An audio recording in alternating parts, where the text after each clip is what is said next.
এখনো আছে। এবারে জিবরাইল কিছুটা, আজরাইল কিছুটা হতভম্ব হয়ে যাবে। আর কে আছে? বিশাল লম্বা ঘটনা, আমি লম্বা করতে চাই না, সময় কম, সংক্ষিপ্ত আকারে বলতে চাই। এবার মালাকাল মাউত আজরাইল বলবে আল্লাহ কেউ নাই। আল্লাহ বলবেন না না না, এটা মিথ্যা বলছো, কেউ না, এটা কেমন করে হয়?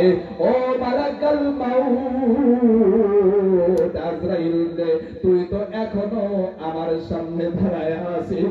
জোরে বলেন আল্লাহু আকবার। যখন আল্লাহ বলবেন মালাকাল মাউত আজরাইল, তুই তো এখনো বেঁচে আছিস, সাথে সাথে এই মালাকাল মাউত ভয়ে একটা চিৎকার দিবে।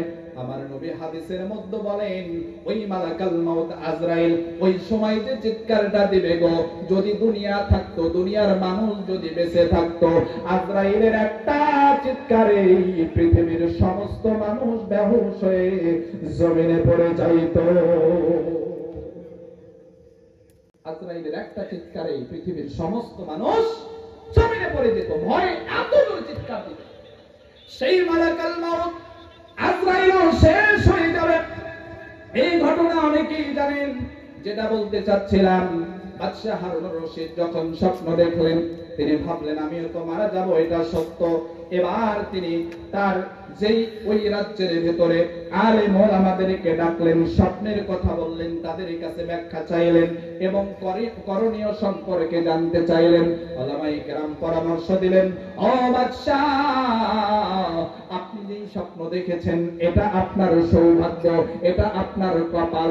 আল্লাহ তাআলা আপনাকে সতর্ক করেছেন যাতে আপনি শুধু দুনিয়া নয় আখিরাতের জন্য কিছু সম্পদ অর্জন করতে পারেন। এবার বাদশা হারুনুর রশিদ বলেন, তাহলে বলো আমি কি করতে পারি, বলো, যাতে শুধু দুনিয়া নয় আমার মৃত্যুর পরেও আমার জন্য সুন্দর একটা রাজ্য থাকে, সুন্দর একটা প্রাসাদ থাকে। এবার তারা বললেন, আমার নবীর হাদিস থেকে আমরা পেয়েছি এই দুনিয়ার বুকে কোনো মানুষ যদি মসজিদ নির্মাণ করে, আল্লাহ তার জন্য জান্নাতের ভেতর ঘর নির্মাণ করে দেয়। জোরে বলেন সুবহানাল্লাহ। বাদশা হারুনুর রশিদ যখন শুনলেন মসজিদ নির্মাণ করলেন, আল্লাহ তার জন্য জান্নাতে ঘর নির্মাণ করবে, তিনি সাথে সাথে সিদ্ধান্ত নিলেন, তাহলে এই দুনিয়ার বুকে আমি একটা মসজিদ নির্মাণ করব, যাতে আল্লাহ তাআলা আমার জন্য জান্নাতে একটা ঘর বানায় দেন। যখন এই সিদ্ধান্ত, সাথে সাথে কাজ শুরু হয়ে গেল। বাদশা হারুনুর রশিদ রাজ্যের মধ্যে ঘোষণা করে দিলেন, যাও যাও বলে দাও বাদশা হারুনুর রশিদ একটা মসজিদ নির্মাণ করবে। তবে কথা হলো ওই মসজিদে শুধু বাদশা হারুনুর রশিদ খরচ করবে, এই রাজ্যের কোন মানুষ একটা টাকাও খরচ করতে পারবে না। কি করতে পারবে না? শুধু বাদশা হারুনুর রশিদের অর্থায়নে মসজিদ নির্মাণ হবে, ওই রাজ্যের কোন মানুষ একটা টাকাও এই মসজিদে দিতে পারবে না। বাদশা হারুনুর রশিদ ঘোষণা করেছেন, এই মসজিদে আর কেউ দান করতে পারবে না। যখন রাজ্যের মতো ঘোষণা হয়ে গেল, ওই রাজ্যে একটা গরিব মানুষ ছিল, তার মনের ভেতরে একটা আশা ছিল, আহারে আমিও যদি একটা মসজিদ নির্মাণ করতে পারতাম আমার জন্য কতই না ভালো হতো, কিন্তু আল্লাহ তো আমাকে এই সামর্থ্য দেয় নাই, আমি তো গরিব মানুষ, আমি তো এটা পারবো না। আবার আমি যদি যে মসজিদ নির্মাণ হচ্ছে এখানে যদি কিছু সহযোগিতা করতে পারতাম, আল্লাহ হয়তো এর বিনিময়ে আমাকে ক্ষমা করে দিত।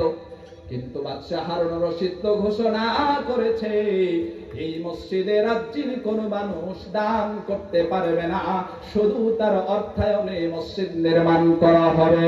তার মানে হলো আমার অর্থ নাই পুরো একটা মসজিদ নির্মাণ করার, আবার বাদশা হারুনুর রশিদের মসজিদেও দান করার তো শক্তি আমার নাই।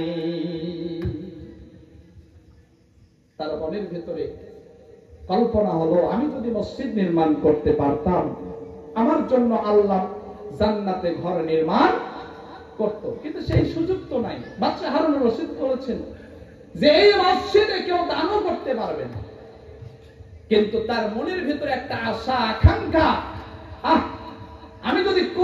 এখানে দিতে পারতাম।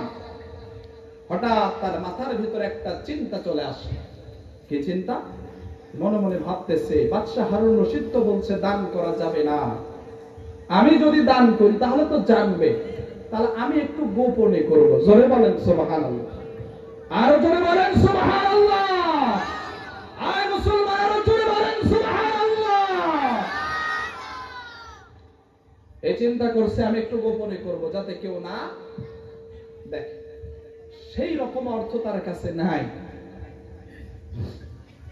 রাজ্যের এই গরিব, এমন অর্থ তার নাই, কিন্তু তিনি লক্ষ্য করলেন গরিব মানুষ মরুভূমি থেকে কিছু ছোট ছোট পাথর কুড়াইছিল।